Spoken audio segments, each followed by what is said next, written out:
I'm Brigham Larson with Brigham Larson Pianos. We just finished up restoring the inside, what I often refer to lovingly as the guts of the piano. Or everything's all restored here.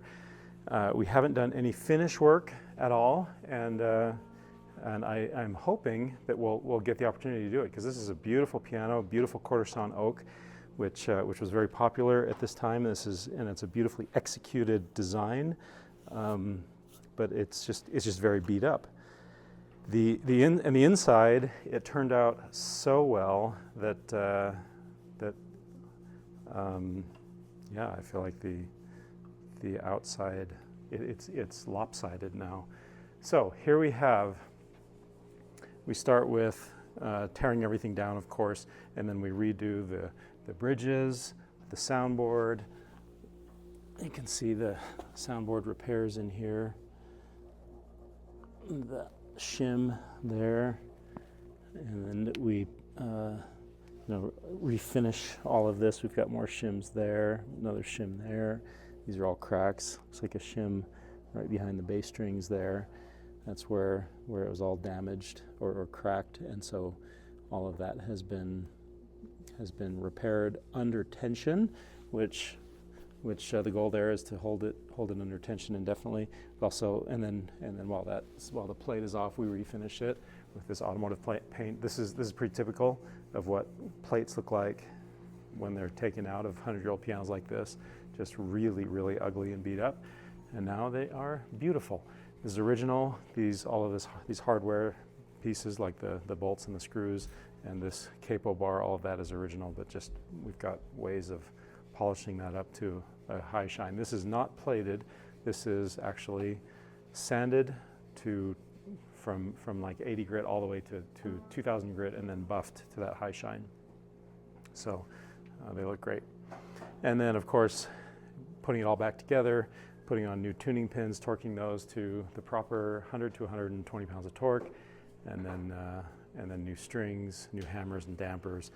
You can see the new hammer butts in here, all of those beautifully aligned, which is a sign of good work. The keys, again, beautifully executed. We've got Marcelo, the key guy, over there. He's working on keys. There he is. You can see how beautiful those keys look. All these notches are nice and square. Everything is straight and properly aligned. New bushings. Bushings are what keep the keys in proper alignment right there on the top. But then also, if I take this off, you can see the new bushing under there.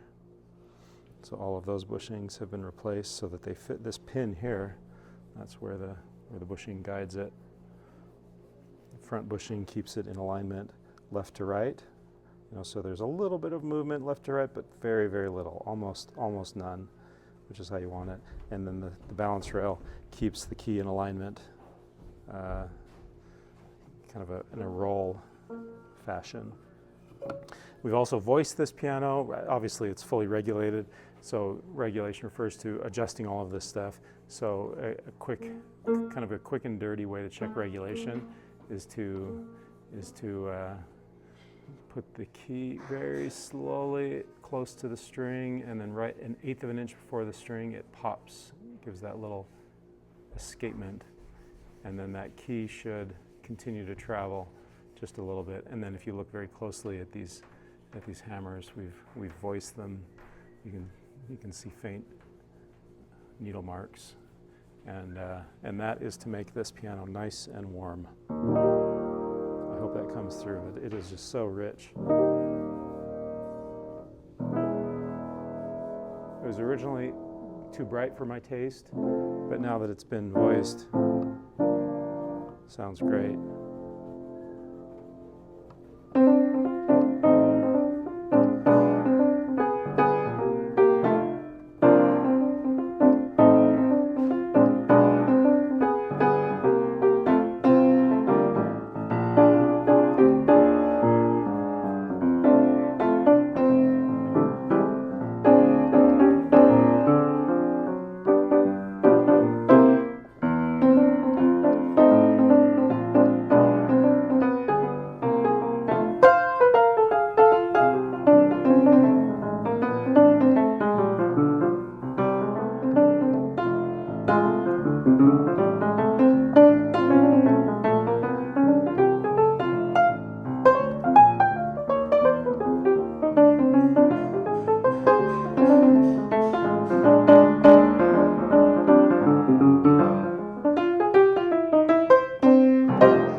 Cool. Fun piano, very rich and warm. There's some notes up here. Where was it? There it is. Some notes that are out of tune, but that's normal for brand new strings. Overall, piano just sounds great. Really, really a fun piano to play. It was originally a player, by the way. I don't think I mentioned that. It was a nickel. There was a mechanism where you can put a nickel and it would start playing for you, but that whole mechanism has long since been removed. So this restoration was really just on the instrument. So really fun piano. Thanks for watching.